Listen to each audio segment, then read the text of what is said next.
Have you ever almost given up on love, on marriage, or even on your new life in America, just because one argument made you feel small, misunderstood, and exhausted?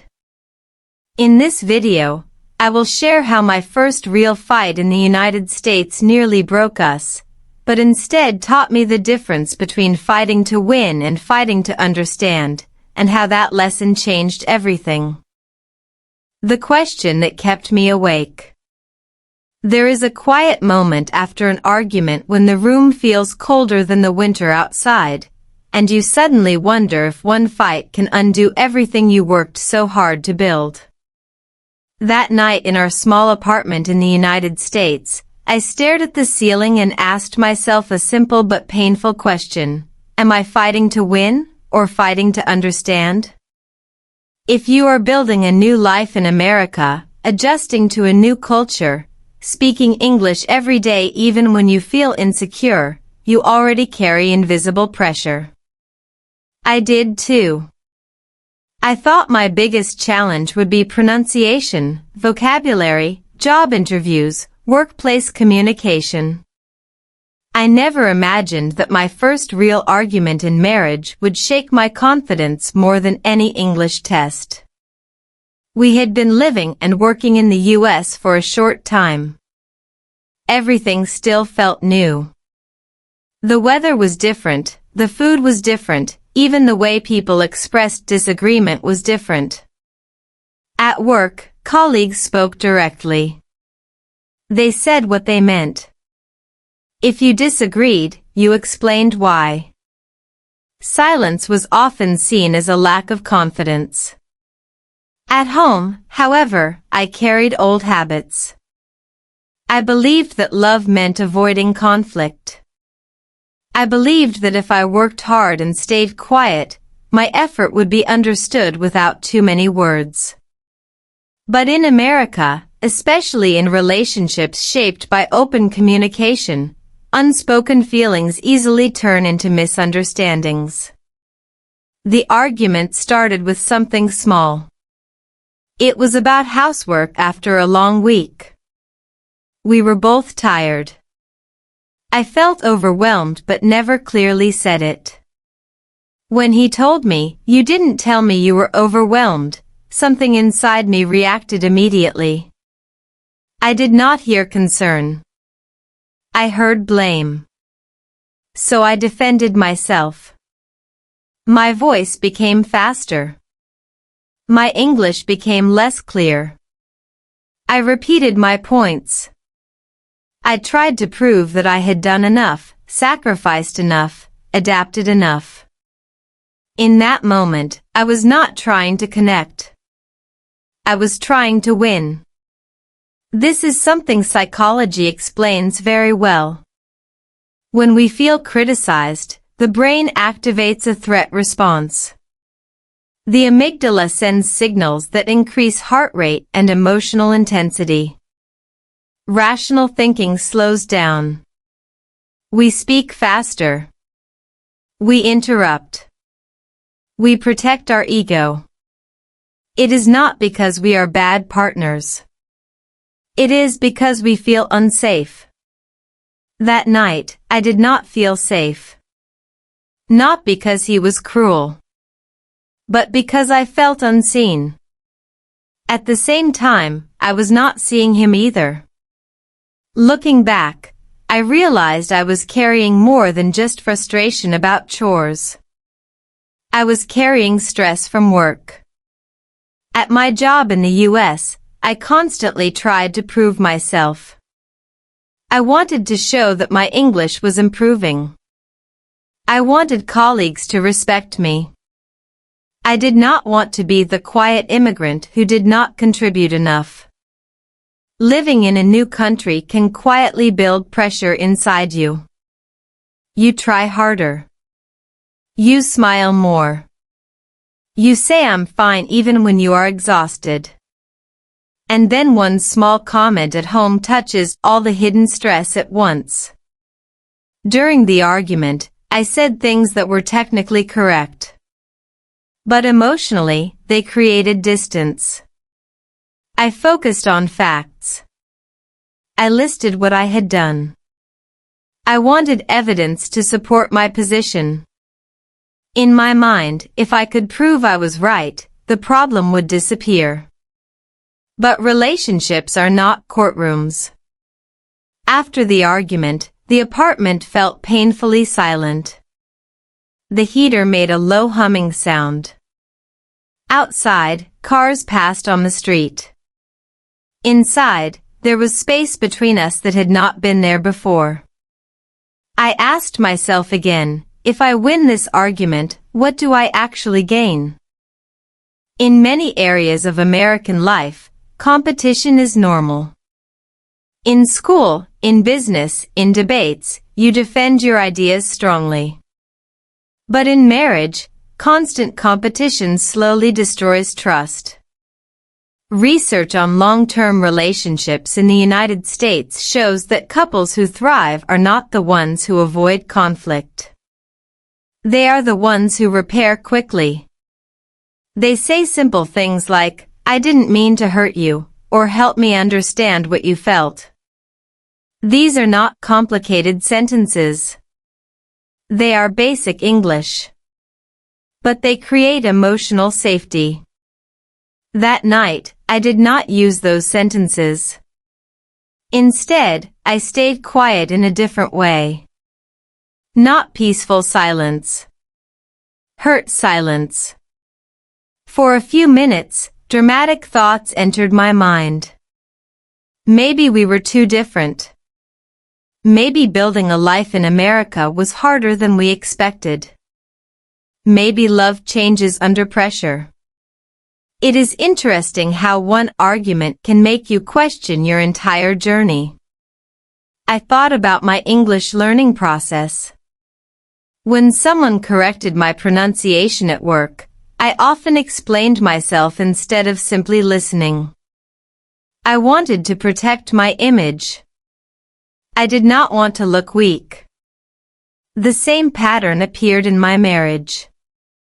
I was more focused on being right than being connected. There was another uncomfortable truth. I was living in prove yourself mode. Prove that I deserved to be here.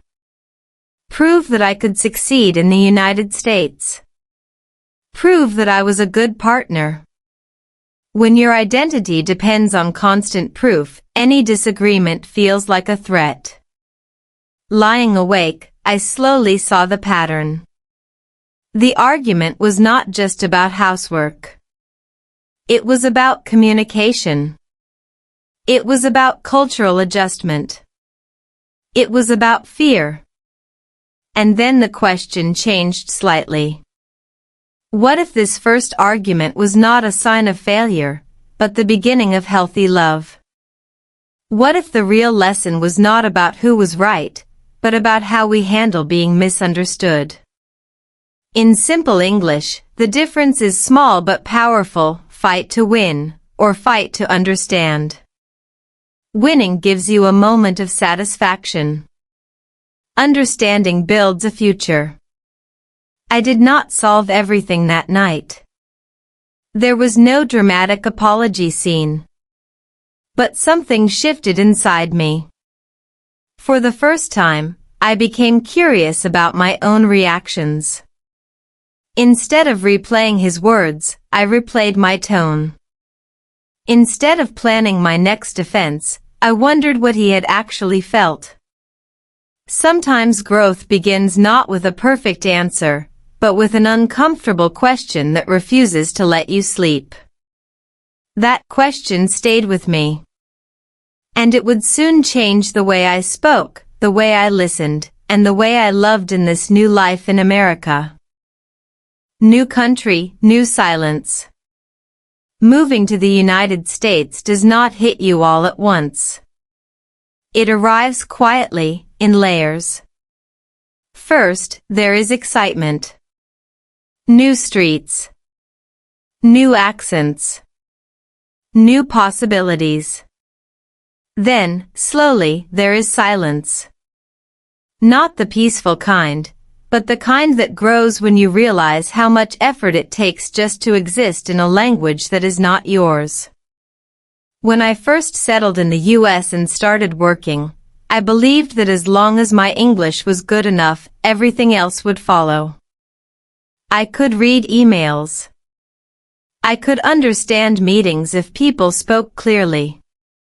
I could answer simple questions. On paper, I was functioning.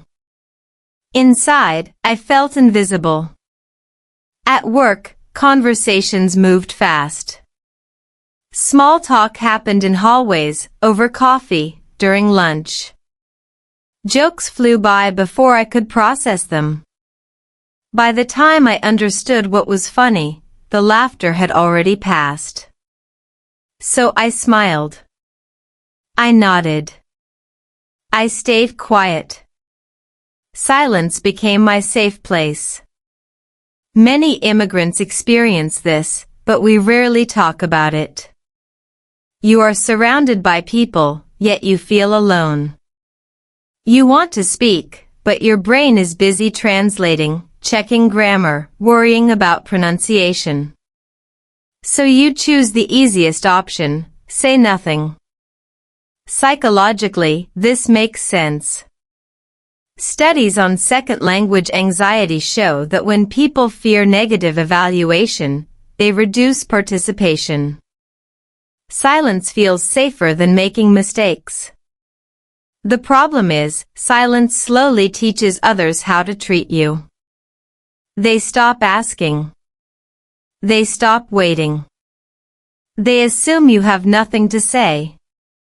I told myself it was temporary. Once my English improves, I'll speak more. But improvement requires practice, and practice requires speaking. It was a loop I did not know how to break. At home, the silence followed me. After long days at work, my energy was gone. Speaking English all day felt like lifting weights with my brain. By the time I came home, I wanted comfort, not more words. I wanted to be understood without explaining. I wanted rest. But relationships in the US are built on verbal clarity. Feelings are expected to be expressed. Needs are expected to be named. Silence is often interpreted as distance or disinterest, not respect. This cultural difference is subtle but powerful. In my home culture, love often means endurance.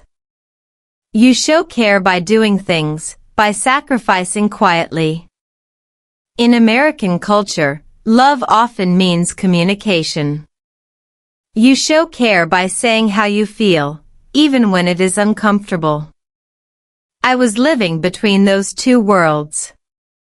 At work, I was quiet because of language.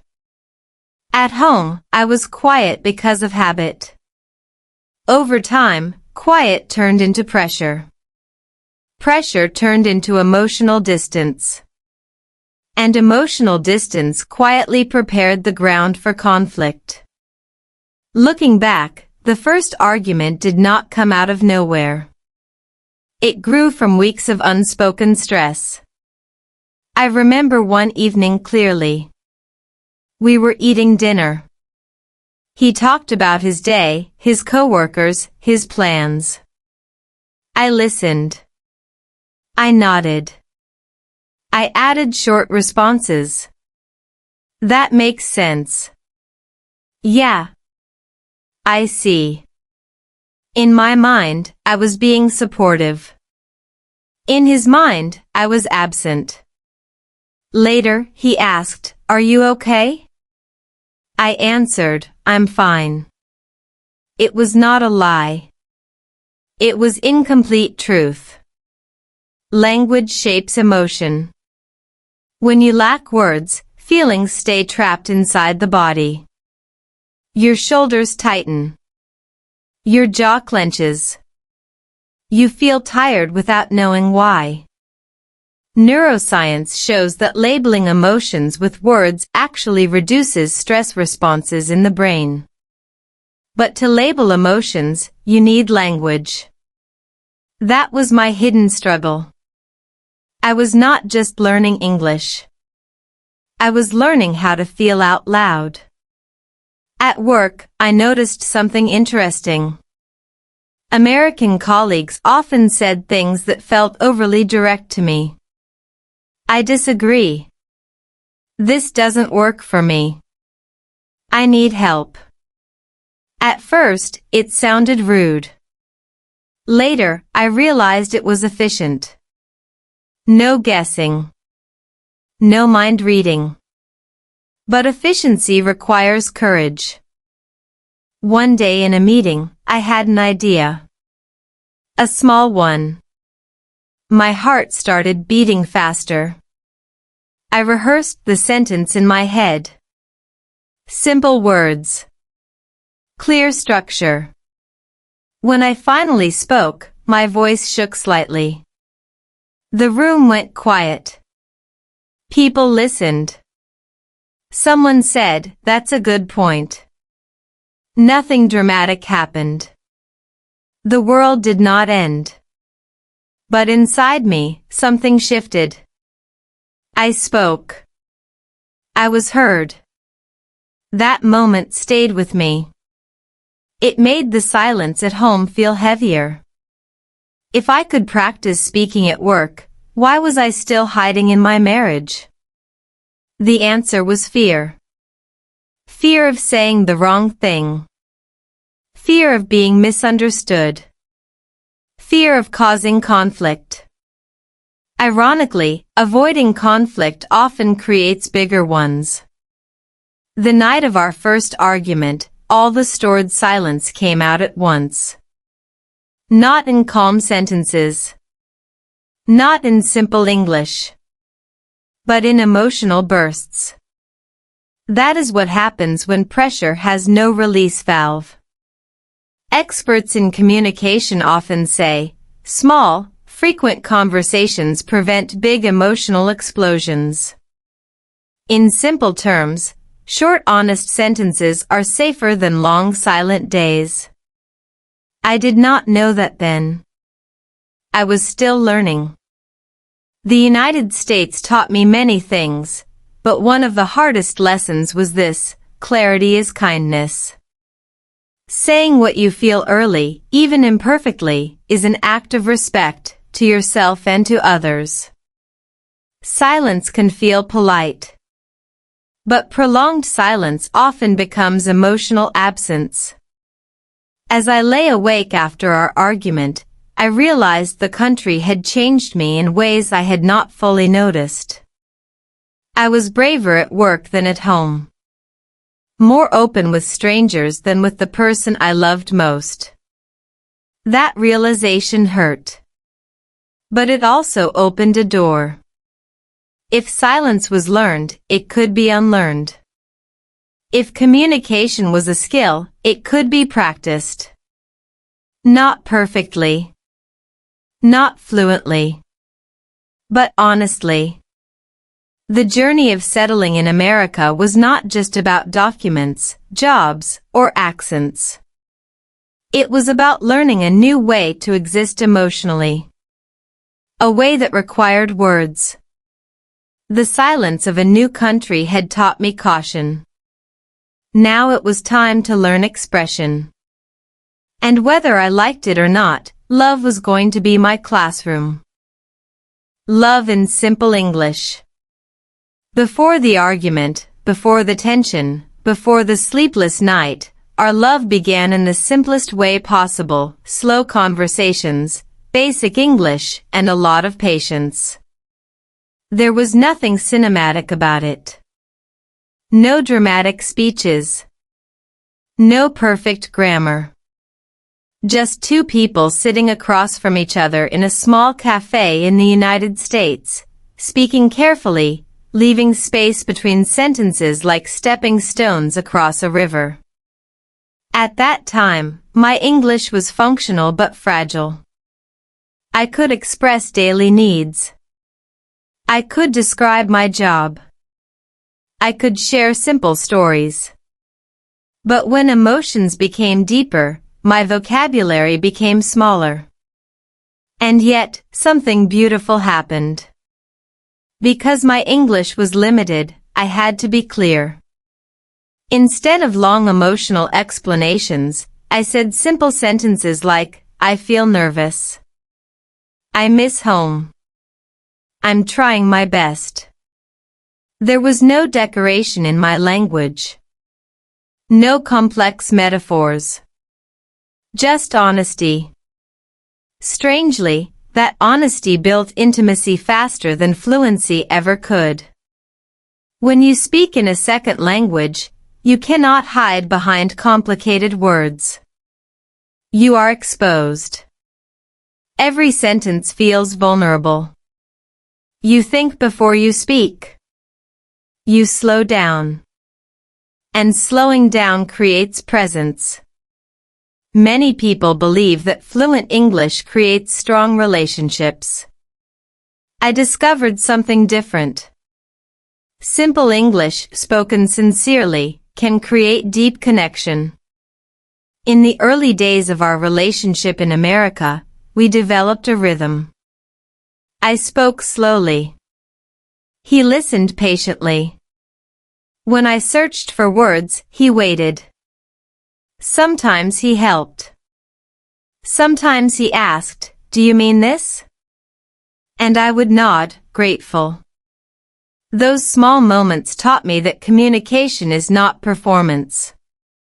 It is cooperation. There is research in relationship psychology that shows couples who mirror each other's communication pace build trust more quickly. When one person slows down, the other often follows. When one person listens carefully, the other feels safer. Our limited vocabulary forced us into that rhythm naturally. I remember one evening walking through a quiet neighborhood after work. The air was cool. The sky was wide and open in that uniquely American way. I said, very simply, "I'm scared sometimes." He asked, "About what?" I paused. My brain searched for the right words. About not being enough here. That sentence was grammatically simple. Emotionally, it was huge. Instead of giving advice, he said, "Thank you for telling me." 4 words. Clear. Calm. Powerful. That moment shaped my understanding of love in a new country. It is not about impressive language. It is about emotional courage. In fact, cognitive science suggests that when we speak in simpler structures, our listener processes meaning more easily. Complex grammar can impress people. Simple language connects them. Especially in emotionally important conversations. At the beginning of our marriage journey in the US, we built connection through repetition. We used certain phrases often. I appreciate you. Help me understand. I'm still learning. These are not advanced expressions. They are basic English phrases. But they created safety. Safety is the foundation of healthy love. When you feel safe, you can admit mistakes. When you feel safe, you can share doubts. When you feel safe, you can grow in a new environment without feeling alone. Living and working in the United States was already challenging. New workplace culture.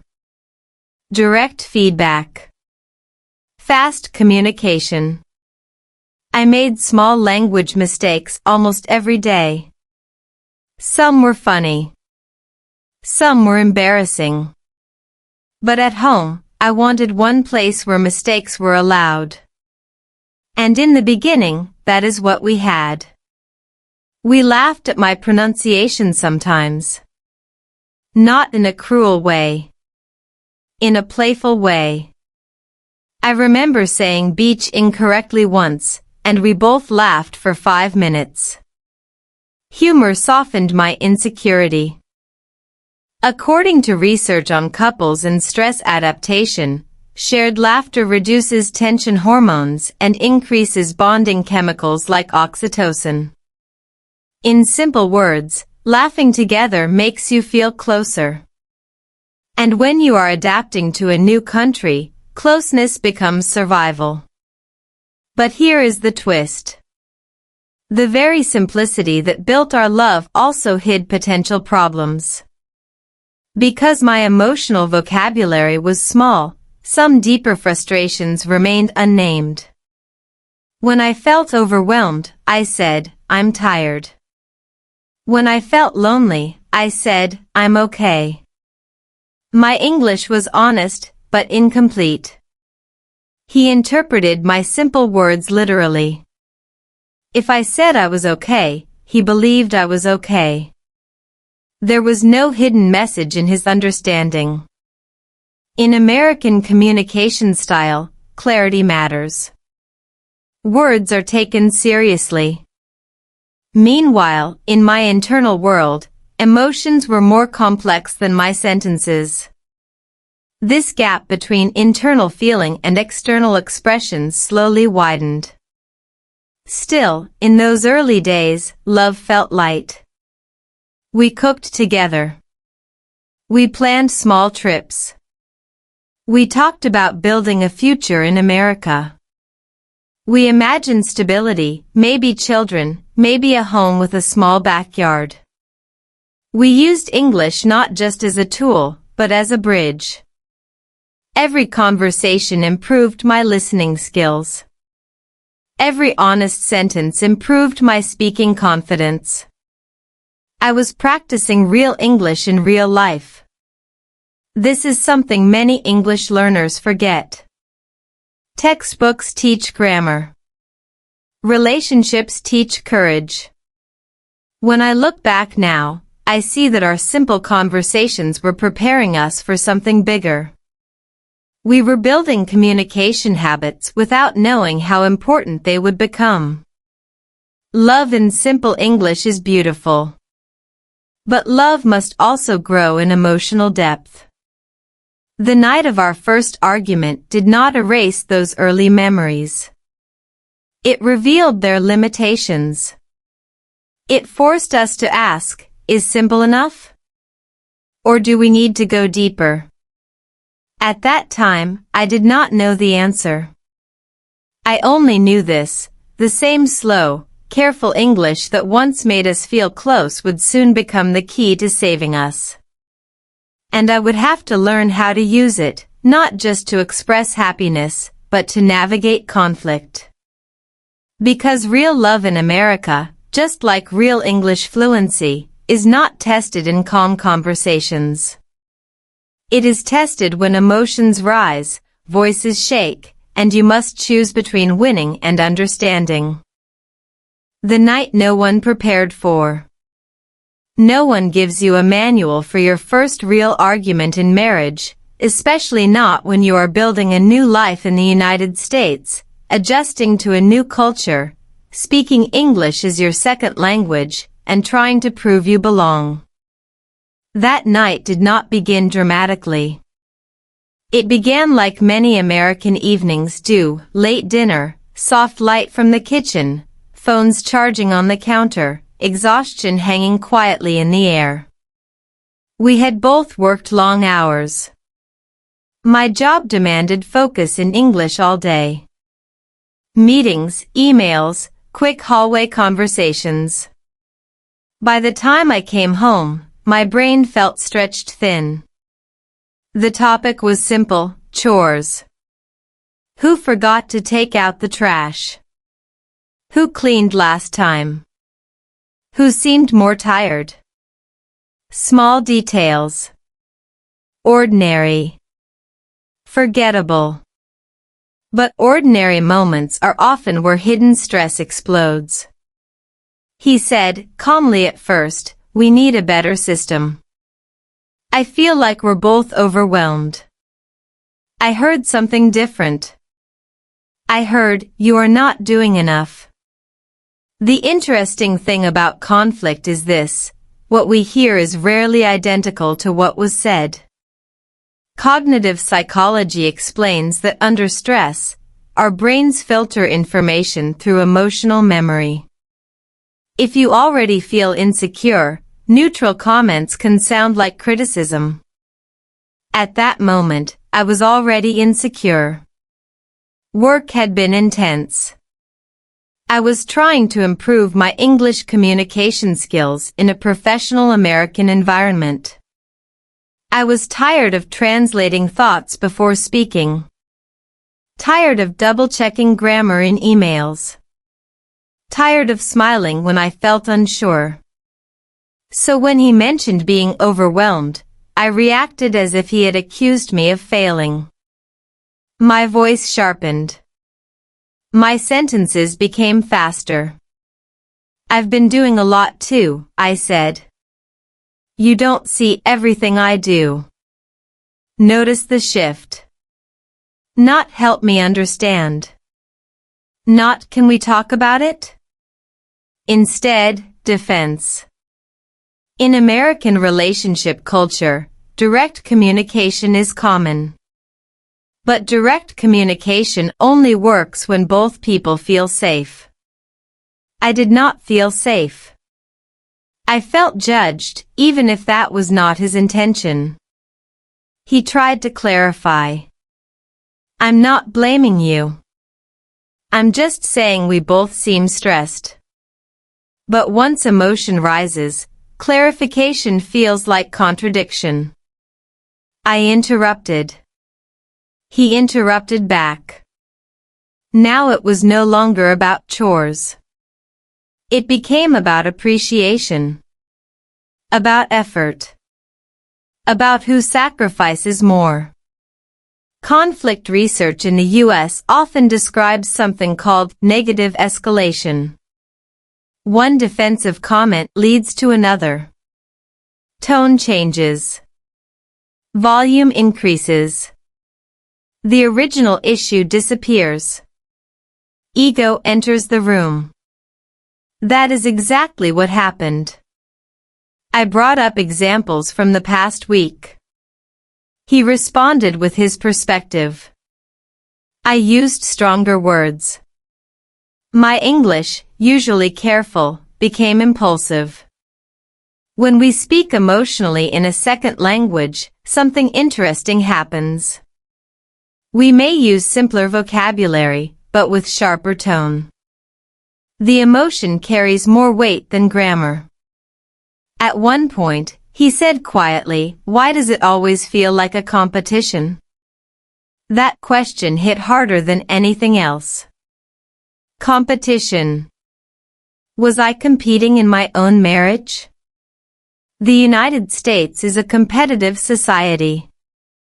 In workplaces, people advocate for themselves.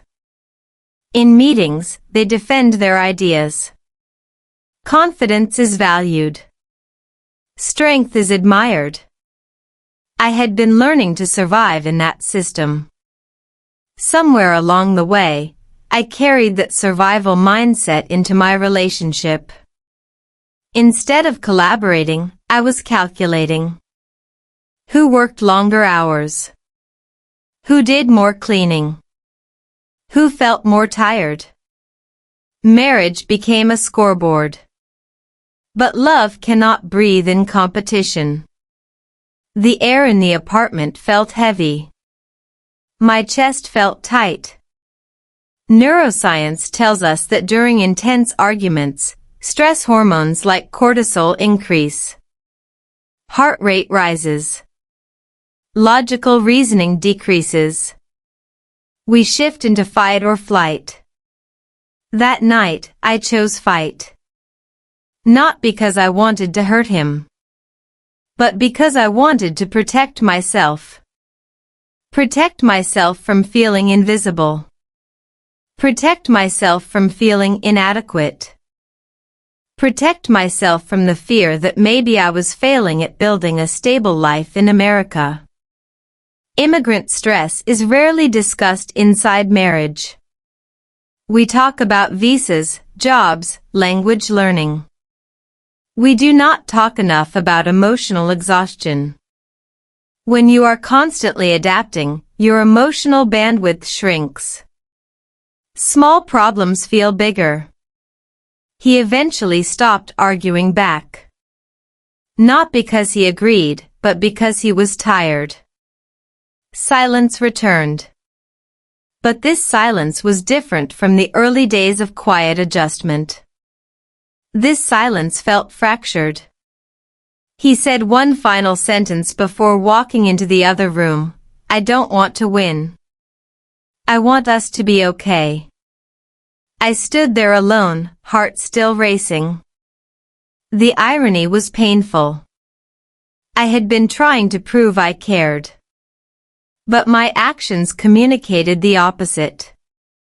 Relationship experts in the U.S. often say that the first major conflict reveals communication patterns. Not compatibility, but habits. That night revealed mine clearly. When I feel insecure, I become defensive. When I feel defensive, I try to win. Winning felt powerful for a moment. Then empty. I replayed the conversation in my mind. Not just what he said, but how I said things. My tone. My speed. My unwillingness to pause. In earlier days, when we spoke slow, simple English, we listened carefully. That night, I did not listen at all.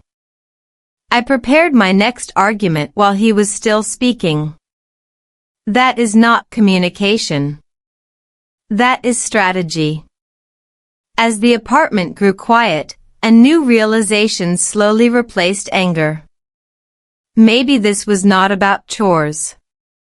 Maybe it was not even about culture. Maybe it was about emotional maturity. Building a life in the United States had forced me to grow professionally. Perhaps this argument was forcing me to grow relationally. No one prepares you for that part. No visa interview asks, can you handle conflict without turning love into a debate? No English class teaches, how do you say I'm hurt without attacking? Standing there in the dim kitchen light, I felt the weight of something important. This argument could either become a crack in our foundation, or the first real lesson in healthy love. And for the first time that night, I wondered if the real victory was not about being right. It was about being brave enough to change. The instinct to win. There is a strange energy that enters your body when you feel misunderstood. Your spine straightens. Your jaw tightens. Your brain begins collecting evidence. In that moment, you are no longer in a conversation, you are in a courtroom. That was me after our first argument in the United States. Even when the room was quiet, my mind was still debating. I replayed every sentence. I refined my points. I built stronger versions of arguments I had already used. It felt productive, almost powerful. But underneath that mental activity was something much simpler, fear. The instinct to win is rarely about logic. It is about protection. Living and working in America had trained me to defend myself verbally. In meetings, you justify your decisions. You present data. You support your ideas clearly. Confidence is rewarded. Hesitation is questioned. Over time, I absorbed that rhythm. Speak clearly. Stand firm. Do not back down too quickly. In professional spaces, that approach can help you succeed. In marriage, it can quietly create distance. Psychologists call this ego defense. When our identity feels threatened, we protect it automatically. I was not just defending my opinion about chores. I was defending a deeper story. I am trying hard. I deserve recognition. I am not failing. But here is the uncomfortable truth. The stronger my need to prove myself, the less room there was for understanding. Research in relationship psychology in the U.S. shows that couples who prioritize being right over being connected experience higher long-term dissatisfaction. Why? Because winning an argument does not solve emotional insecurity. It temporarily hides it. When I looked honestly at my reaction that night, I realized something important. I was exhausted from constantly proving myself in a new country. I wanted home to be the one place where I did not have to compete. Yet ironically, I created competition at home. Instead of saying, "I feel overwhelmed," I listed tasks I had completed. Instead of asking, "Can we find a better system together?" I focused on who had done more. My tone suggested measurement, not partnership. This is what happens when survival mindset enters intimacy. Immigrant life often builds a survival mindset. You compare yourself to others. You track progress. You measure improvement in English fluency, income, career stability. You celebrate small wins because everything feels earned. Without noticing, I turned love into another performance metric. Who contributed more? Who sacrificed more? Who deserved more rest? But love cannot thrive under evaluation. Neuroscience explains part of this behavior.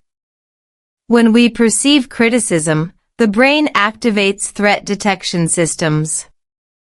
Blood flow shifts away from rational processing toward emotional reactivity.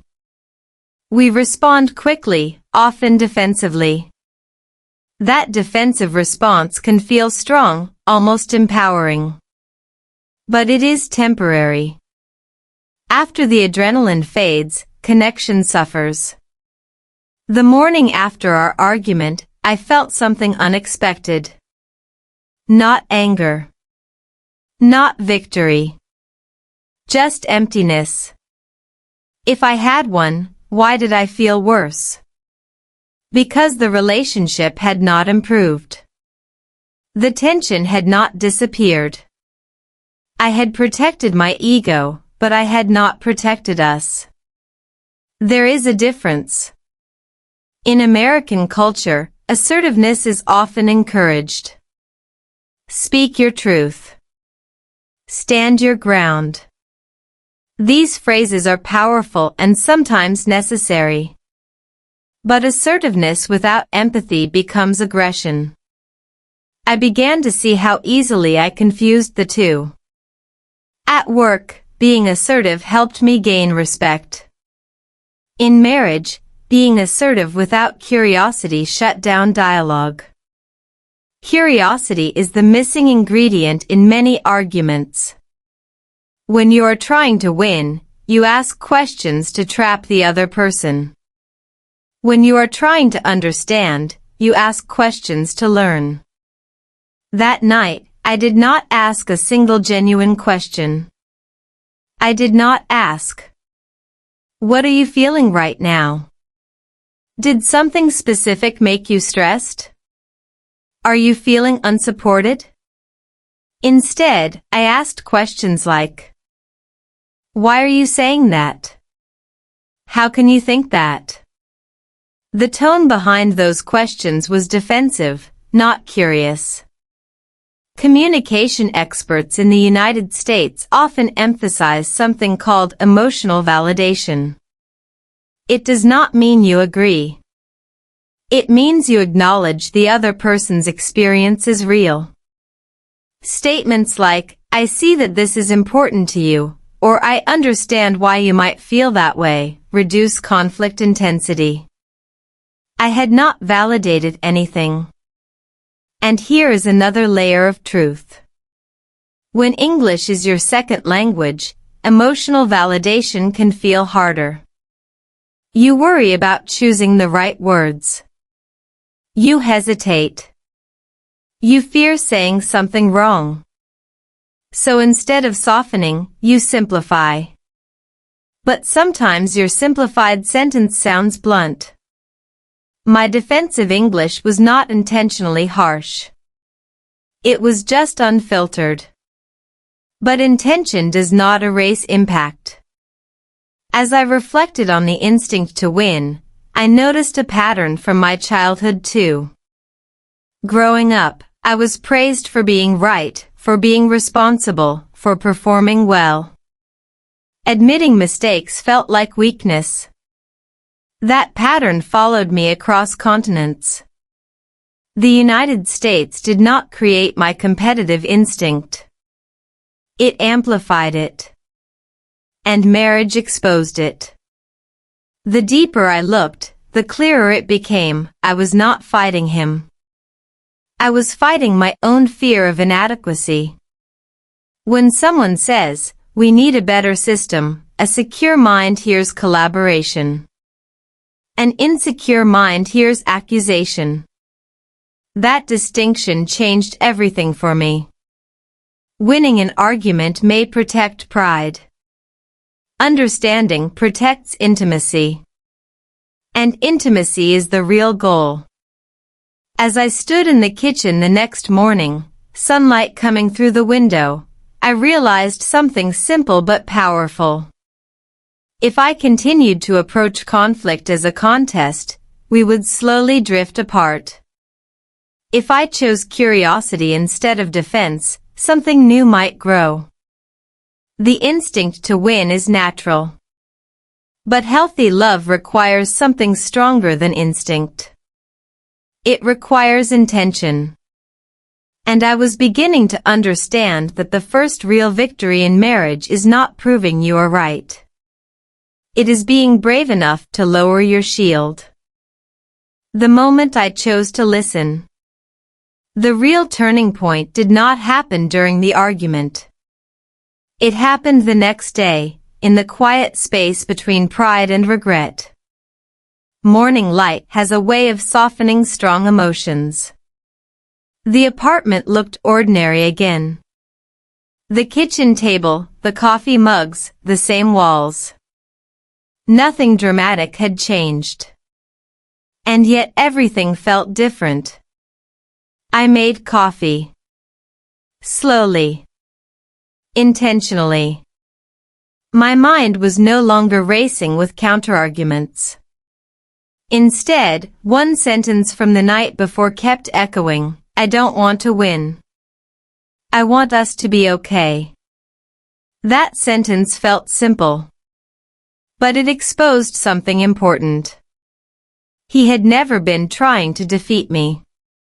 He had been trying to fix something together. I realized I had been listening to respond, not listening to understand. There is a powerful difference between those two. In communication psychology, active listening is described as listening with the goal of comprehension, not rebuttal. It sounds obvious. But in real life, especially in marriage, we often prepare our defense while the other person is still speaking. That was my habit. I decided that morning to try something different. Not dramatic. Not perfect. Just different. When he came into the kitchen, there was hesitation between us. The kind of pause where both people wonder who will speak first. My instinct was still to protect myself. To explain again. To clarify my position. Instead, I took a breath and said, slowly, "Can you help me understand what you felt last night?" That sentence was not complicated English. But for me, it required courage. He looked surprised. Not suspicious. Just surprised. He paused. Then he said, "I felt like we were both drowning, and I didn't know how to talk about it without making it worse.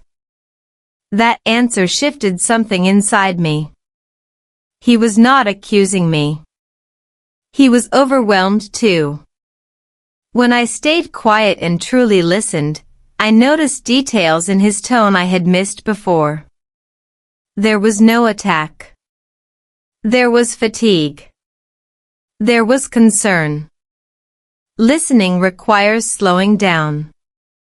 And slowing down is uncomfortable when you are used to defending yourself. Neuroscience explains why this works.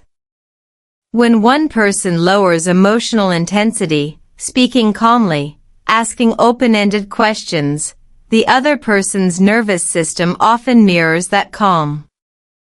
It reduces cortisol levels. It increases the chance of rational thinking. In simple words, calm invites calm. I tried another sentence. I didn't realize you felt that way. No excuses. No justification. He nodded. I didn't realize you were holding so much inside. That moment was not dramatic. No music. No tears. Just clarity. Healthy love is rarely loud. It is built in quiet adjustments. We sat down and talked, not about who did more chores, but about stress. About adapting to life in America. About how different communication styles were affecting us. I admitted something honestly. Sometimes I don't say how I feel because I'm tired of speaking all day in English. It takes energy. That sentence felt vulnerable. It revealed something deeper than chores. It revealed emotional exhaustion from living in a second language. He responded gently. Then tell me that. Even if it's simple. Even if it's simple. That phrase became important. I had been waiting for perfect English to express complex emotions. But emotional clarity does not require advanced vocabulary. It requires honesty. In American relationship culture, clarity is often valued more than elegance. Saying I feel overwhelmed clearly is better than saying nothing beautifully. We began using very practical phrases that day. Simple, structured, repeatable. I feel underscore underscore underscore when underscore underscore underscore dot. I need underscore underscore underscore right now. What do you need from me? These are common communication tools in couples therapy across the United States. They are simple because simplicity reduces misinterpretation. For example, instead of saying, "You never help," which triggers defensiveness, I practiced saying, "I feel stressed when the house is messy after a long day. I need help organizing it." The difference is subtle but powerful. One attacks character. The other expresses feeling. Listening also required something else, tolerating discomfort. When he explained his perspective, part of me still wanted to interrupt. To clarify. To correct. But I reminded myself, understanding first, response second. It felt slow. It felt unnatural. But it worked. Research in emotional intelligence suggests that relationships improve when individuals increase self-regulation, the ability to pause before reacting. That pause creates space for empathy. That morning, I practiced pausing. And something surprising happened. The more I listened, the less I felt attacked. The less I felt attacked, the less I needed to win. We were no longer opponents in a debate. We were partners solving a shared problem. The shift was subtle but transformational. Living and working in the U.S. had taught me many practical skills. But this moment taught me something more valuable. Healthy love is collaborative, not competitive. Choosing to listen did not mean I surrendered my needs. It meant I trusted that understanding would not erase me. In fact, it did the opposite. When I listened fully, I felt stronger, not weaker. Calm, not defensive. Later that day, I reflected on how this lesson applied beyond marriage. In workplace communication, listening carefully improves teamwork. In language learning, listening improves fluency. In life, listening builds connection. The argument that once felt like a threat to our relationship became the doorway to something healthier. Not because we avoided conflict, but because I made one intentional choice. I replaced defense with curiosity. And in that simple decision, to listen before speaking, I discovered that real strength in love is not about winning the conversation. It is about protecting the connection. The science of calm words. It sounds almost too simple to be powerful. Speak slower, choose softer words, lower your tone. But science, and my own marriage, proved that calm language can change everything. After that morning conversation, I became curious about something deeper. Why did our first argument escalate so quickly? Why did simple comments feel like attacks? And why did one calm sentence suddenly shift the entire atmosphere? The answer, surprisingly, lives inside the brain. When conflict begins, the body does not wait for logic. It reacts instantly. The amygdala, the brain's emotional alarm system, scans for threat. It does not carefully analyze grammar. It listens to tone, volume, facial expression. If it senses danger, criticism, rejection, disrespect, it activates a stress response. Heart rate increases. Muscles tighten. Breathing becomes shallow. In that state, the brain prioritizes survival over connection. This is why during our argument, my English became faster and sharper. I was not thinking about clarity. I was thinking about protection. Researchers in neuroscience often describe something called amygdala hijack. It happens when emotional reaction overrides rational thinking. In relationships, this hijack can transform a small disagreement into a large conflict within minutes. Looking back, I could see the moment clearly.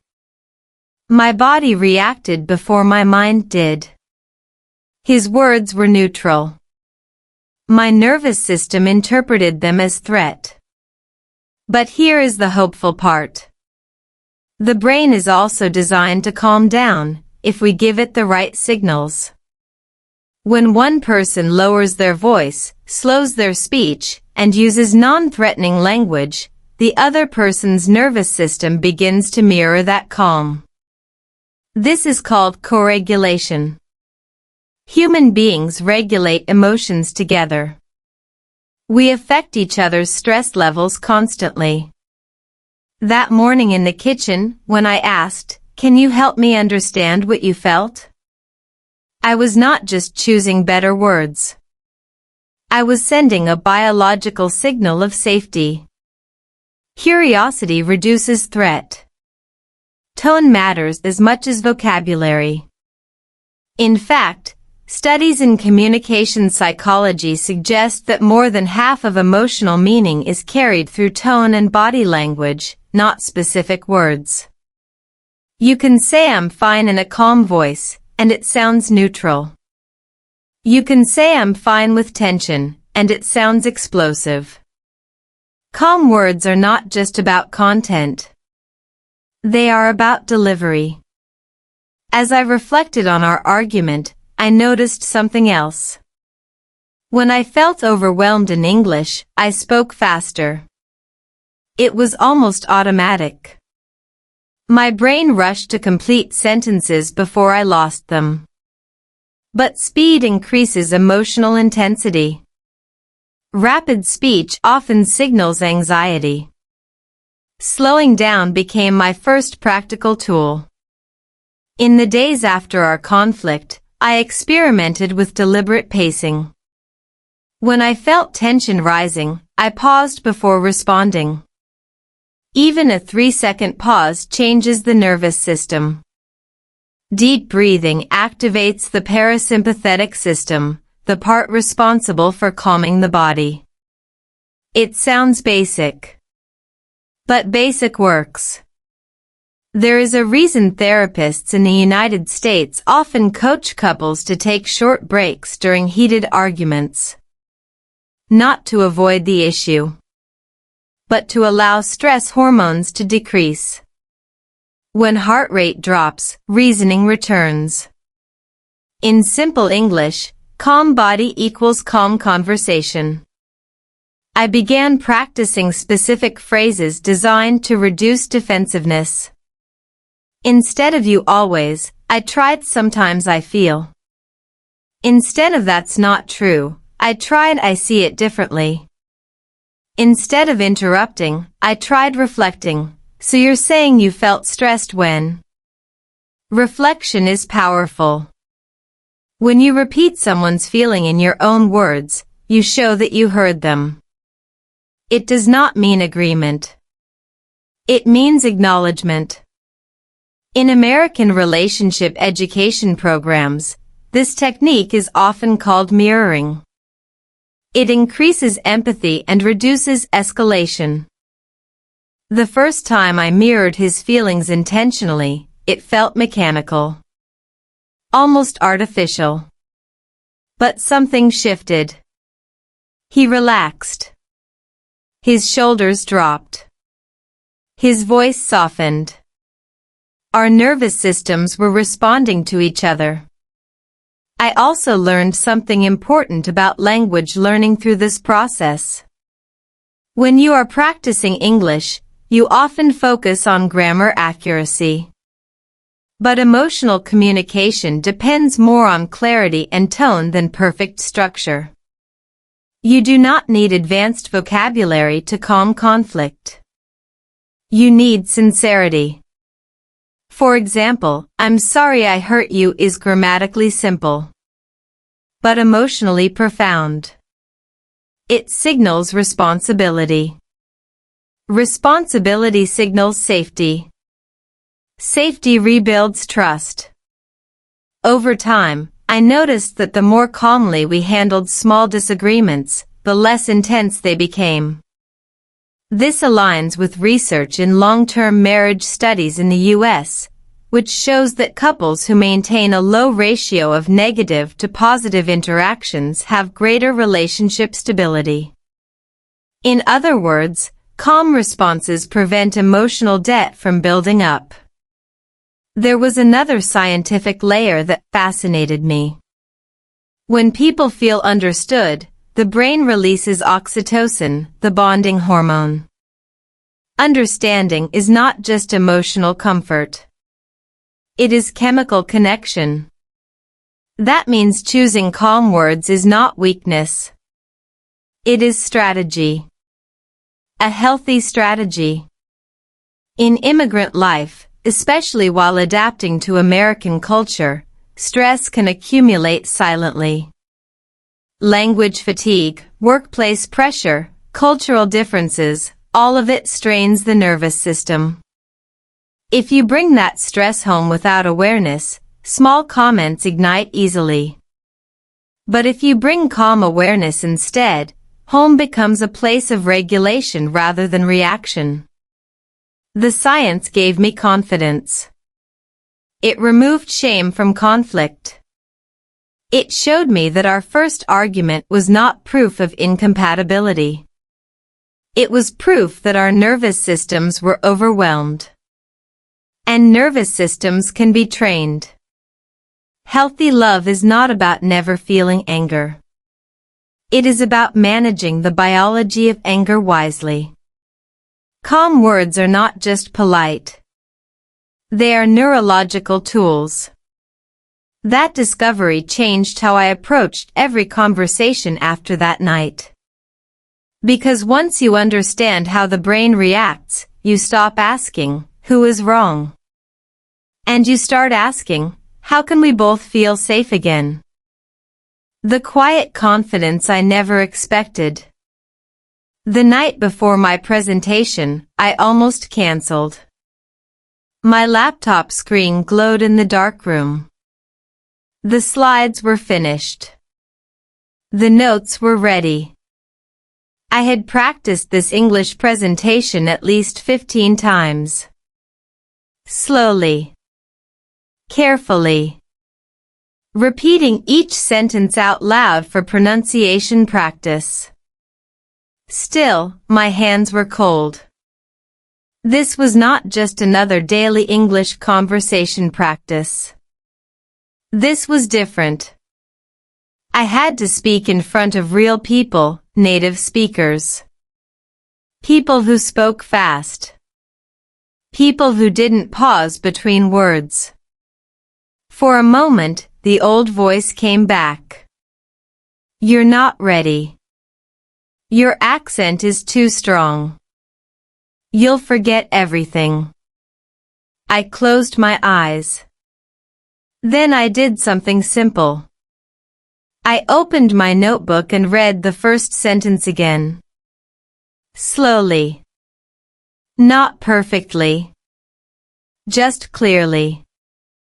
This is how my English speaking confidence was built, not in big dramatic moments, but in quiet, almost invisible ones. The next morning, I arrived early. The room smelled like coffee and printer paper. A few people were chatting casually. I could hear relaxed American English, connected sounds, natural rhythm, rising and falling intonation. Instead of panicking, I listened. This time, I wasn't trying to understand every word. I focused on the feeling of the conversation. The rhythm. The pauses. This is something I learned from slow English listening practice through stories. When you train your ear slowly, your brain becomes calmer in real situations. I sat down and breathed in. 4 seconds in. 4 seconds out. When my name was called, I stood up. My heart was beating fast, but my voice, surprisingly, was steady. Good morning, everyone. Thank you for being here today. The first sentence came out clearly. Not like a native speaker, but like someone who had practiced. Halfway through the presentation, something unexpected happened. I forgot a sentence. For 1 second, my mind went blank. This used to be my biggest fear in English speaking practice. Silence. Awkward silence. But instead of freezing, I paused. I smiled. And I said, "Let me explain that in a different way." That sentence saved me. It wasn't in my script. It wasn't in my notes. It came from months of learning English through story and shadowing English practice. When you repeat natural phrases again and again, they become part of you. I continued. Slower than I planned. Simpler than I planned. But more real than I planned. When I finished, there was applause. Not loud. Not dramatic. But real. One colleague walked up to me and said, "I like how clearly you explain things." Clearly. Not perfectly. Clearly. That word stayed with me all day. For years, I thought fluency meant speaking fast, using complex vocabulary, sounding exactly like an American. But that day, I understood something deeper. Fluency is connection. Confidence is clarity.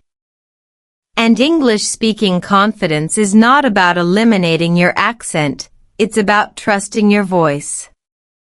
Later that evening, I recorded myself speaking about the experience. This has become part of my daily English speaking practice routine. I reflect in English, even if it's just 5 minutes. I noticed something different in my recording. My pauses were natural. My tone was calmer. My sentences flowed more smoothly. This is the power of consistent slow English listening practice and storytelling. It rewires your fear response.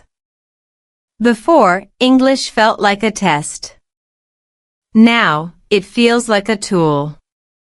Before, I was trying to impress people. Now, I am trying to express myself. That shift changed everything. Looking back, the transformation didn't happen overnight. It started with small habits. Listening to one short English story every day. Repeating sentences using shadowing English practice. Reading aloud slowly to improve pronunciation. Recording my voice. Accepting mistakes instead of fighting them. These habits seemed too simple at first. Too slow. But slow is powerful.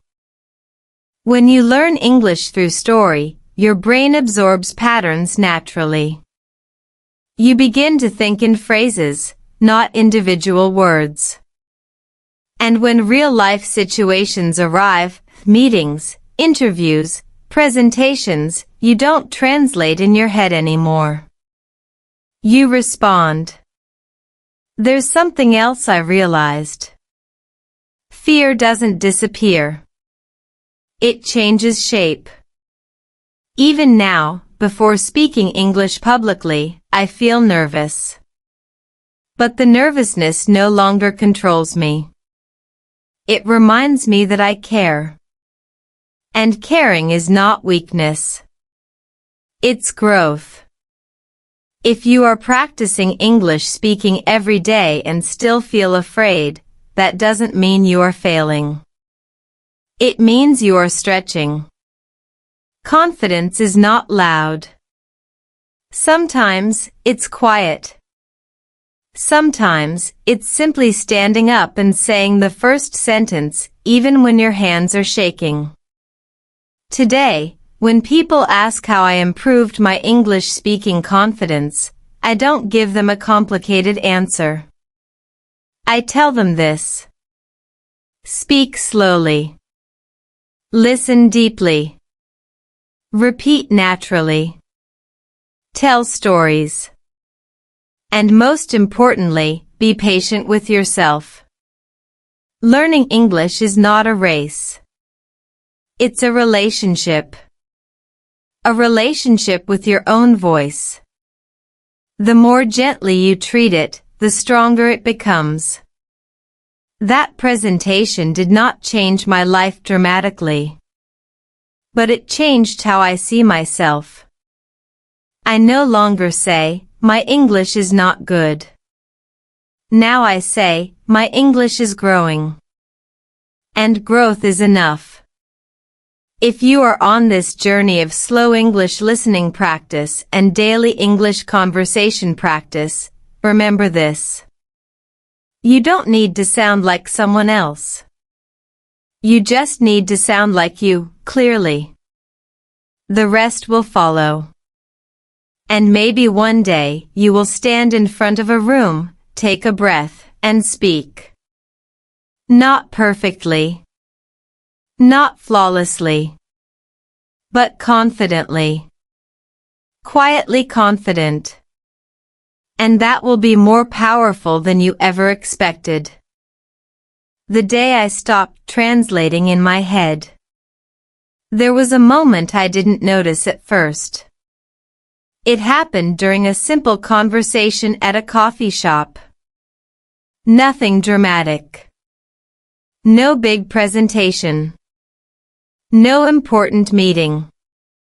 Just a normal afternoon. The barista asked, "How's your day going?" And I answered. Naturally. Without translating. Without building the sentence in my first language. Without checking grammar in my head. The words simply came out. I'm feeling productive today. Trying to finish something I've been working on for a while. After I walked away with my coffee, I realized something powerful. For the first time, English didn't feel like a subject. It felt like a part of me. For years, translating in my head was exhausting. Every conversation felt like a math problem. Step 1, hear the sentence. Step 2, translate it. Step 3, build a response. Step 4, check grammar. Step 5, speak quickly before the other person gets impatient. This process made my daily English speaking practice stressful. My brain was always racing. I was never fully present in the conversation.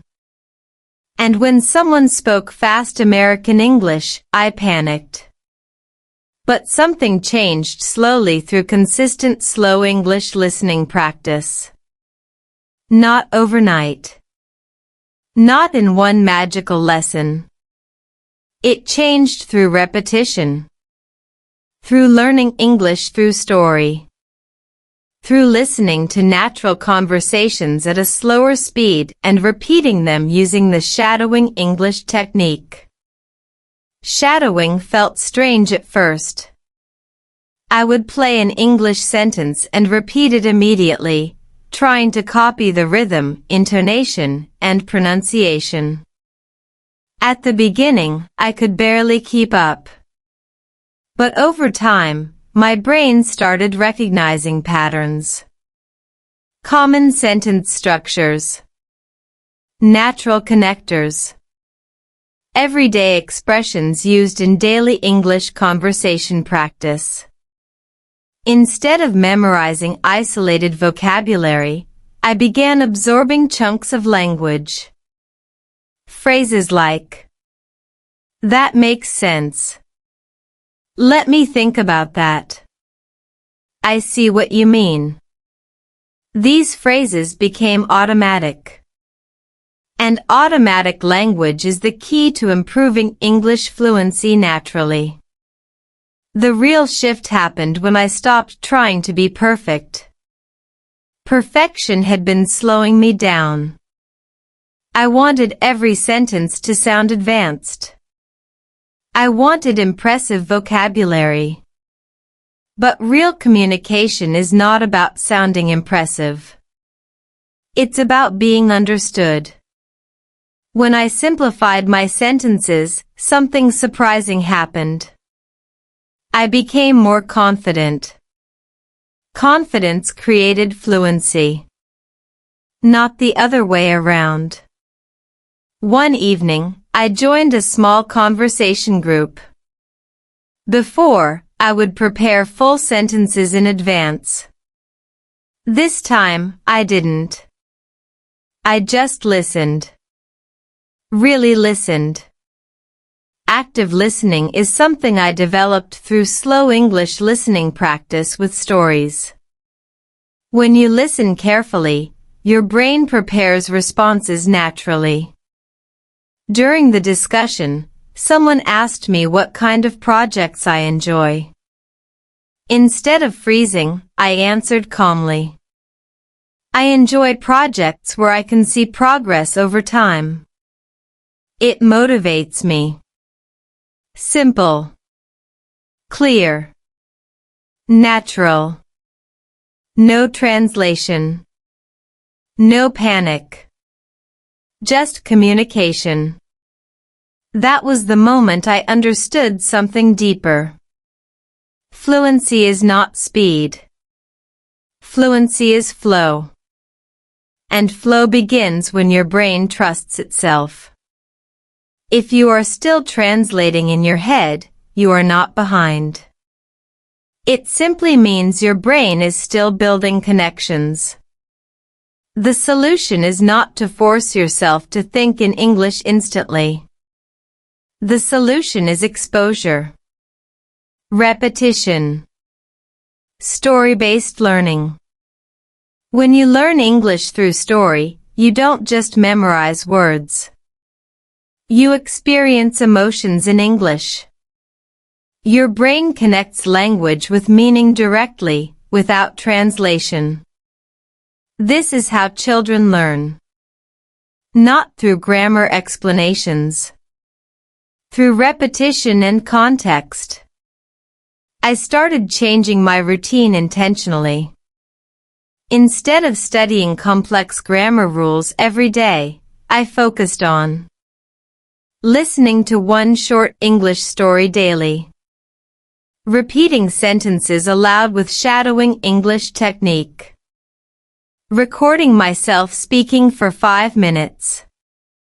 Describing my day in simple English. At first, it felt slow. Too slow. But slow creates depth. Fast learning often creates fragile knowledge. Slow practice creates automatic responses. After several months, something fascinating happened. My internal dialogue began shifting. Sometimes, random thoughts appeared in English. Short sentences. Simple reflections. This was not forced. It was natural. That's when I realized I was improving English fluency naturally. There is a psychological shift that happens when you stop translating. You become present. Instead of worrying about grammar, you focus on meaning. Instead of fearing mistakes, you focus on connection. Your energy changes. People can feel it. During conversations now, I notice eye contact more. I notice tone. I notice humor. Before, I was too busy managing my internal translation machine. Now, I am actually part of the conversation. And that feels powerful. But here is something important. Even now, I sometimes translate. Especially in complex discussions. And that's okay. Language growth is not a straight line. There are days when speaking feels easy. There are days when it feels heavy again. Progress is not about eliminating difficulty. It's about reducing fear. When fear decreases, fluency increases. When pressure decreases, clarity increases. If your goal is to build English speaking confidence, focus less on speed and more on familiarity. Listen repeatedly to the same story. Shadow the same dialogue until it feels natural. Speak slowly on purpose. Slowness trains accuracy. Accuracy builds confidence. Confidence creates flow. And flow removes the need for translation. That day at the coffee shop was simple. But it represented years of quiet effort. Years of daily English speaking practice. Years of listening, repeating, adjusting. No one applauded. No one noticed. But I noticed. And that was enough. Because the biggest transformation is often invisible to others. It happens inside. If you are still on this journey, keep going. Keep listening. Keep shadowing. Keep speaking, even if it feels uncomfortable. One day, in an ordinary moment, you will answer a question naturally. And you won't even realize what just happened. Until later. When you walk away, smile and think, I didn't translate that. And that quiet realization will feel bigger than any test score. Bigger than any certificate. Because in that moment, English will no longer feel foreign. It will feel like yours. If you'd like, I can now write the version of you that is still becoming. There is a version of you that already speaks English confidently. Not perfectly. Not like a news anchor. Not with flawless grammar. But clearly. Calmly. Naturally. That version of you already exists. You just haven't met them fully yet. When I first started this journey, I thought learning English was about collecting skills. Better pronunciation. More vocabulary. Faster responses.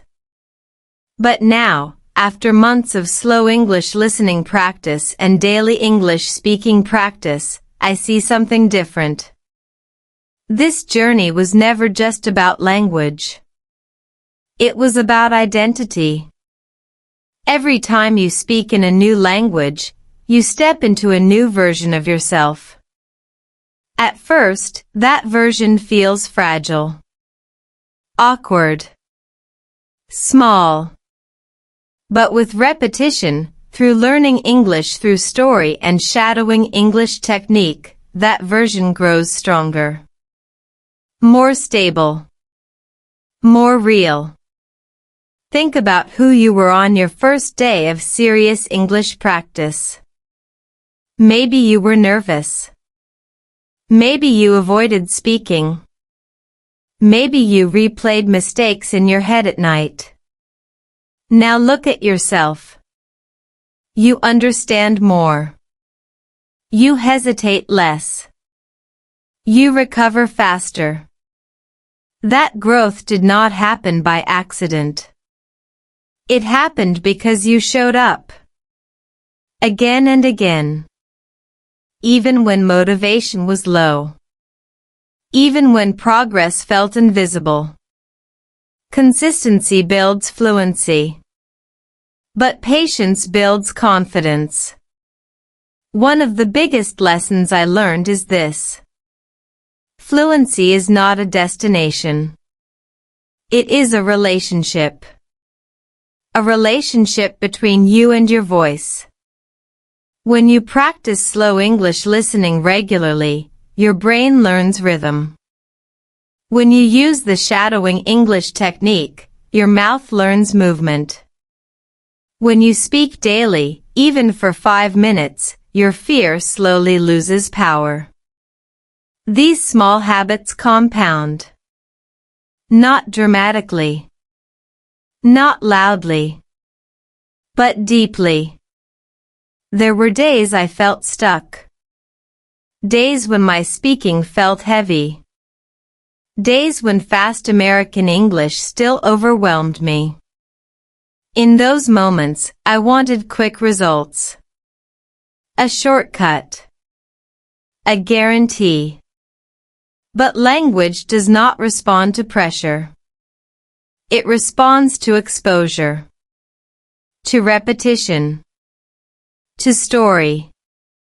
That is why learning English through story works so effectively. Stories connect emotion with language. When emotion is involved, memory becomes stronger. And when memory becomes stronger, response becomes automatic. Automatic response is the foundation of improving English fluency naturally. As this series comes to an end, I want you to understand something clearly. You are not behind. You are not too late. You are not bad at languages. You are in progress. And progress often feels uncomfortable. When you feel frustrated during daily English speaking practice, it means your brain is stretching. When you notice mistakes, it means your awareness is increasing. Awareness is growth. Mistakes are evidence of participation. Silence is the only real obstacle. And you are no longer silent.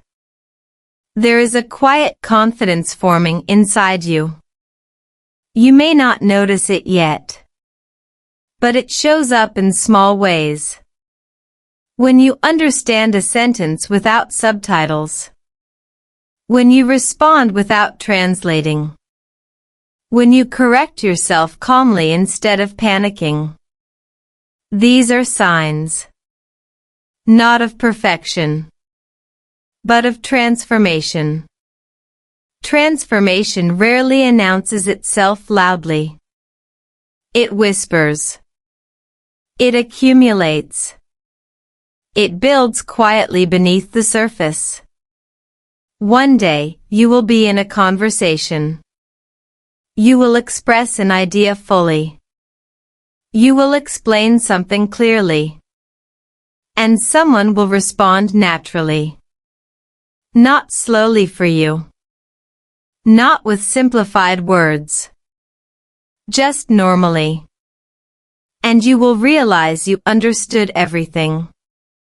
In that moment, something shifts. Not because your English became perfect, but because your confidence caught up with your ability. Confidence is often the last piece to arrive. But once it does, everything feels lighter. Before closing this journey, I want to leave you with a simple structure you can continue using. 1. Listen daily, even 10 minutes of slow English listening practice. 2. Repeat aloud using shadowing English technique. 3. Speak about your day in simple sentences.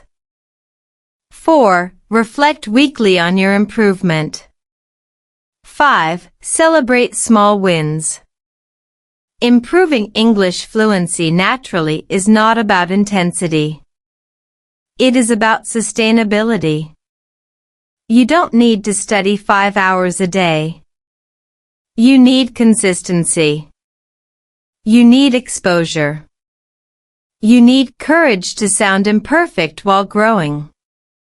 There is a future version of you having effortless conversations. Laughing in English. Sharing opinions freely. Telling stories with emotion.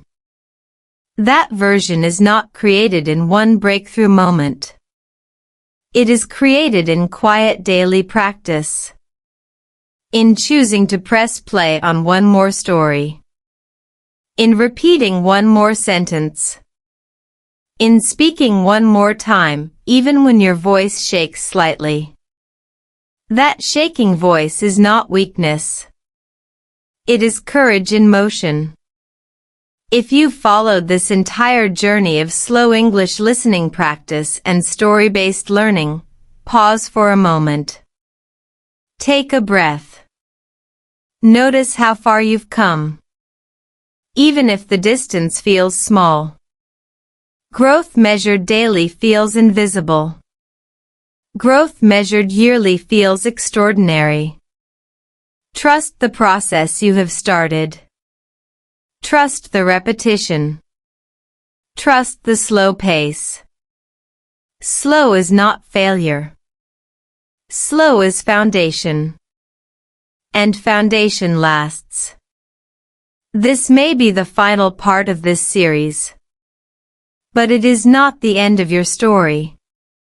Your English story is still being written.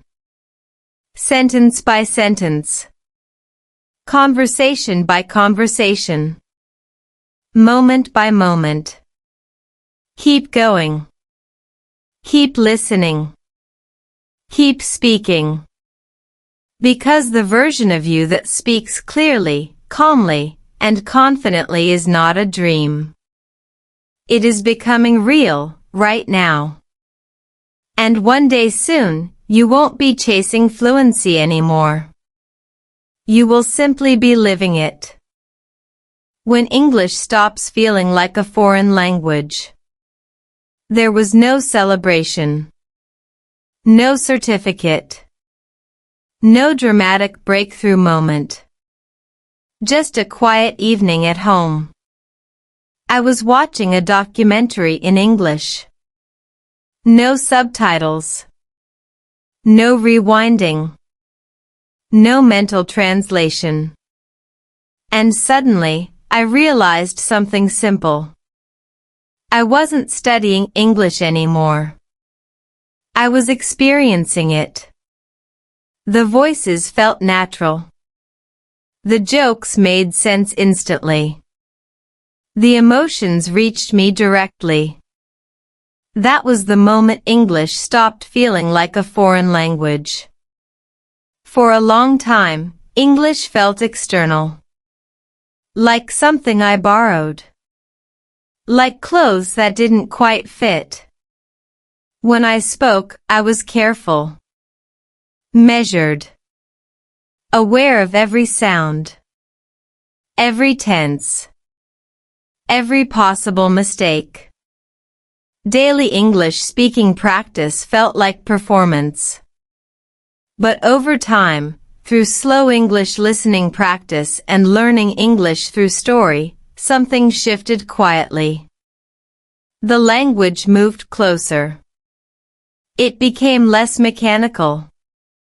More human.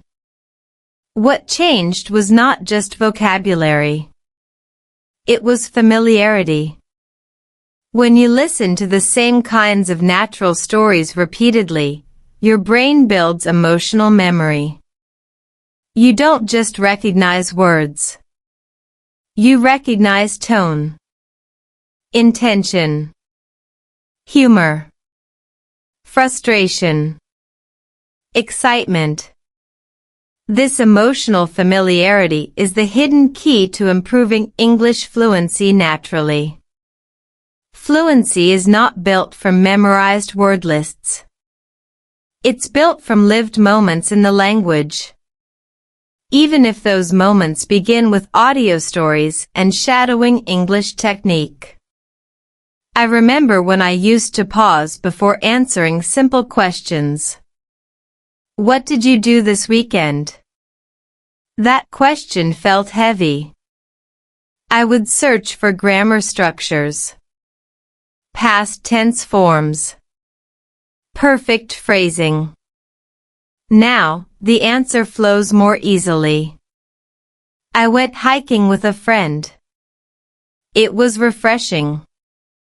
Simple. Uncomplicated. Real.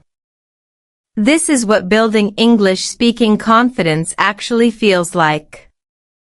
Not flashy. Not dramatic. Just smooth.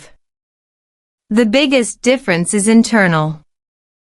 Before, English required effort. Now, it requires attention. Attention is lighter than effort. Effort feels like lifting something heavy. Attention feels like observing something natural.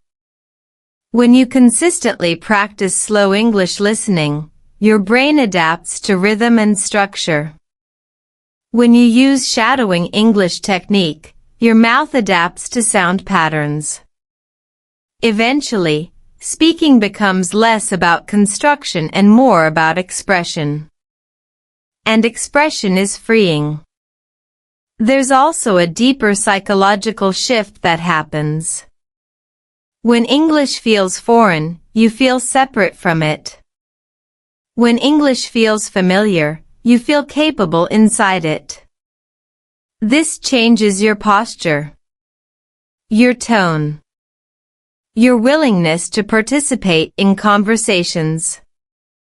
I used to avoid group discussions. Now, I join them more often. Not because I am fearless, but because I trust myself more. Trust grows from repetition, not from talent, not from intelligence, from repetition. One afternoon, I caught myself thinking in English for almost an hour. Not intentionally. It just happened. Planning my schedule. Reflecting on a conversation. Even motivating myself. That surprised me. Because thinking in English used to feel impossible. The secret was not forcing it. It was exposure. When you immerse yourself daily, even just 20 minutes of story-based listening and speaking, your brain starts forming direct connections. Translation becomes unnecessary. And when translation fades, speed increases naturally. That is how you improve English fluency naturally. Not by chasing speed, but by building familiarity. There is something important to understand here. English may stop feeling foreign, but growth never stops. Even native speakers learn new expressions, new vocabulary, new ways to express ideas. Language is alive. So if you still feel occasional hesitation, that's normal. Hesitation does not mean regression. It means you are reaching for something more precise, more nuanced. And that is a sign of advancement. Looking back, the most powerful tool in this journey was learning English through story. Stories gave context. Context created understanding. Understanding built confidence. Confidence encouraged speaking. And speaking reinforced learning. This cycle is powerful because it mirrors natural language acquisition.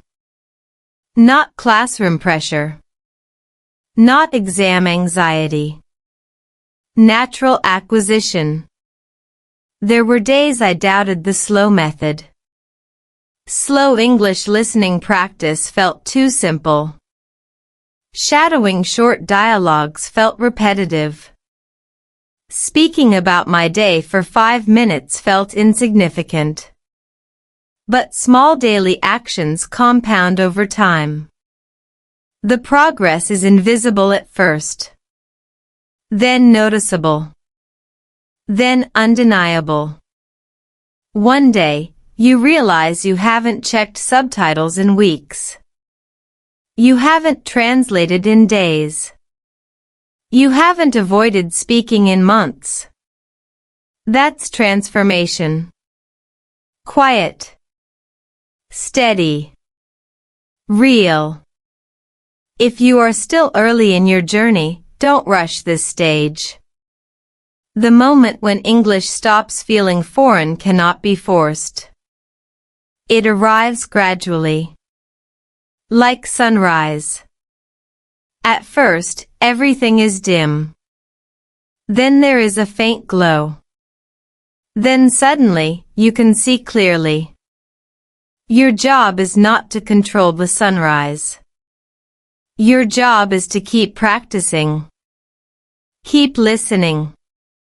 Keep speaking. Keep showing up.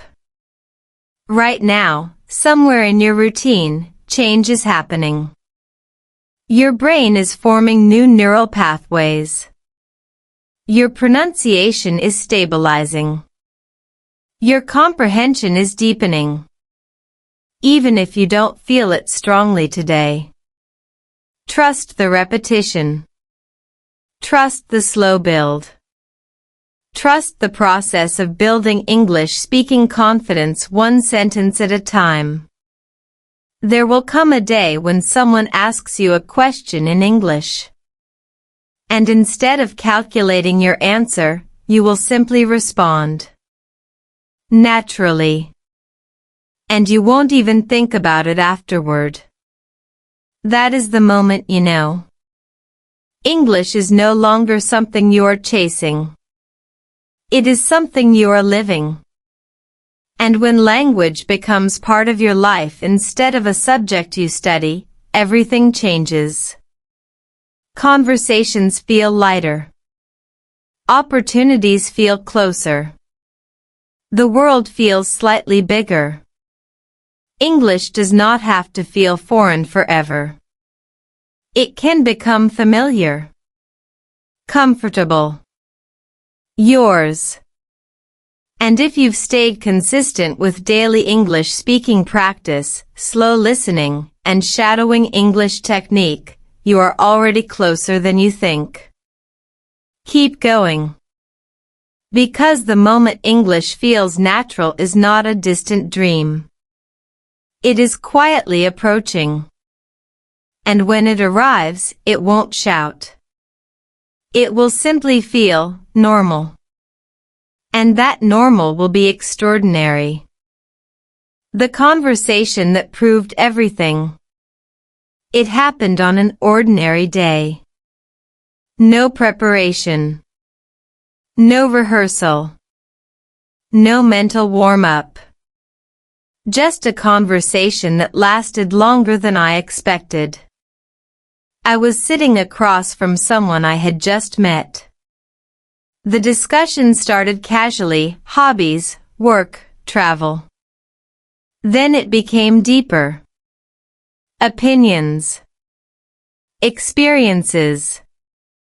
Personal stories. 30 minutes passed. Then 40.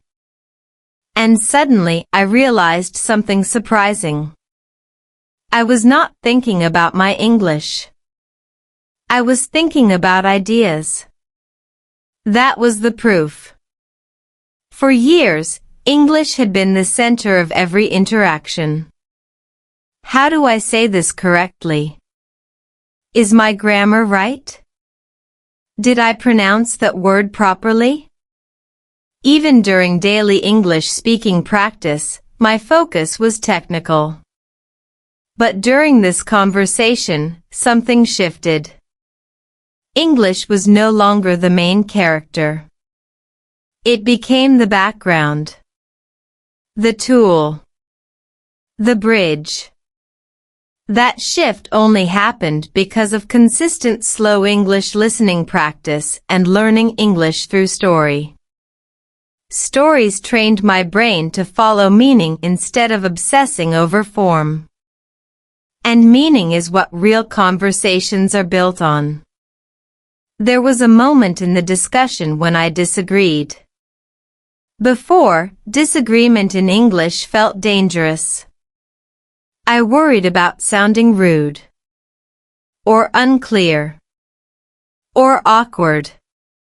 But this time, I simply said, I see your point, but I have a slightly different perspective. The sentence came naturally. Balanced. Polite. Clear. That sentence was not memorized. It was absorbed. Through shadowing English technique. Through repeating natural dialogues again and again. Repetition builds instinct. And instinct builds fluency. Halfway through the conversation, I noticed something else. I was reacting emotionally in real time. Laughing immediately at jokes. Responding quickly to humor. Asking follow-up questions without delay. That kind of response is impossible when you are still translating in your head. Translation slows emotion. Direct understanding releases it. This is why improving English fluency naturally requires exposure, not pressure. The brain needs familiarity before it can relax. And relaxation unlocks speed. When the conversation ended, I walked away with a calm sense of accomplishment. Not pride. Not excitement. Just quiet confirmation. All the months of daily English speaking practice were working. All the slow listening sessions mattered. All the shadowing exercises were shaping something deeper than pronunciation. They were building presence. Presence in a second language is powerful. It means you are not outside the experience anymore. You are inside it. Participating fully. What surprised me most was how normal it felt. There was no dramatic internal celebration. No fireworks. Just a steady realization. This is what progress feels like. Progress often feels ordinary. That's why we sometimes miss it. We expect transformation to be loud. But real transformation is subtle. It shows up in longer conversations. In calmer responses. In the absence of panic. Looking back, the biggest change was not linguistic. It was psychological. I stopped treating English as a test. I started treating it as communication. Tests create tension. Communication creates connection. When you focus on connection, your brain prioritizes clarity over perfection. And clarity builds English speaking confidence much faster than perfection ever could. There were still small mistakes in that conversation. Minor grammar slips. A word choice that could have been better. But none of it stopped the flow. Because communication is forgiving. People respond to sincerity more than syntax. This is something slow English listening practice teaches indirectly. When you listen to real conversations, you hear imperfections. You hear pauses. You hear corrections. Fluency does not mean flawlessness. It means continuity. If you are waiting for the day when your English feels ready, stop waiting. Readiness is created through usage. Through speaking before you feel completely prepared. Through accepting that growth happens in motion. Learning English through story prepares your brain. Shadowing English technique prepares your mouth. Daily English speaking practice prepares your confidence. But real conversations activate all three at once. And activation creates belief. Belief in your ability. Belief in your progress. Belief that you belong in the conversation. After that day, I stopped measuring improvement by vocabulary size. I stopped counting new words learned. Instead, I started noticing.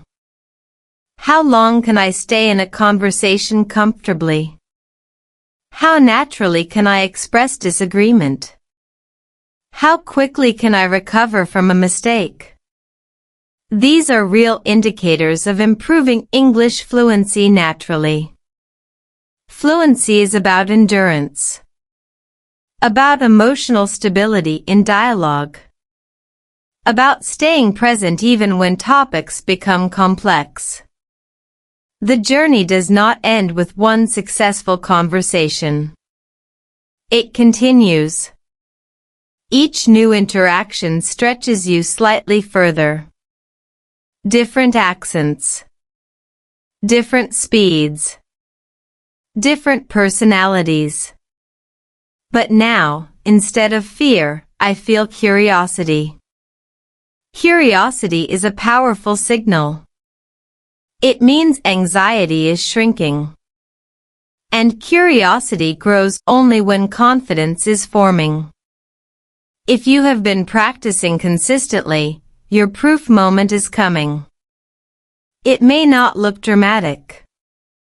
It may happen during a casual chat, a phone call, a meeting, a random exchange at a store. And afterward, you will realize you were not focused on English. You were focused on meaning. That is the moment everything changes. Because when language becomes invisible, communication becomes visible. And communication is the real goal. So keep going. Keep listening slowly. Keep shadowing with intention. Keep speaking daily, even when it feels repetitive.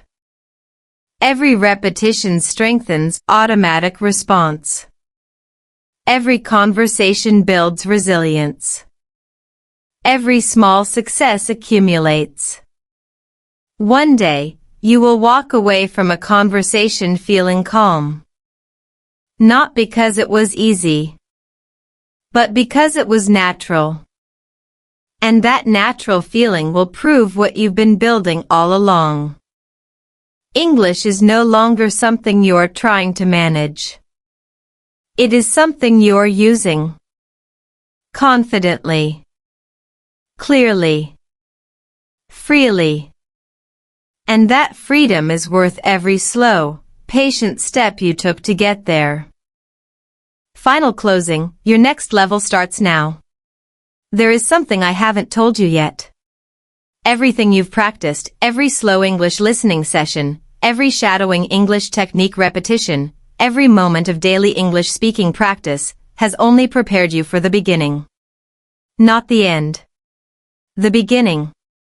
Because once you build English speaking confidence at this level, something new happens. You stop learning to survive conversations. You start learning to influence them. You stop trying to speak correctly. You start choosing words with intention. You stop being the quiet listener. You become the voice in the room. And that shift changes everything. But here's the truth most people don't realize. Fluency is layered. There's basic survival fluency. Then comfortable fluency. Then expressive fluency. And beyond that? Persuasive fluency. Emotional fluency. Leadership fluency.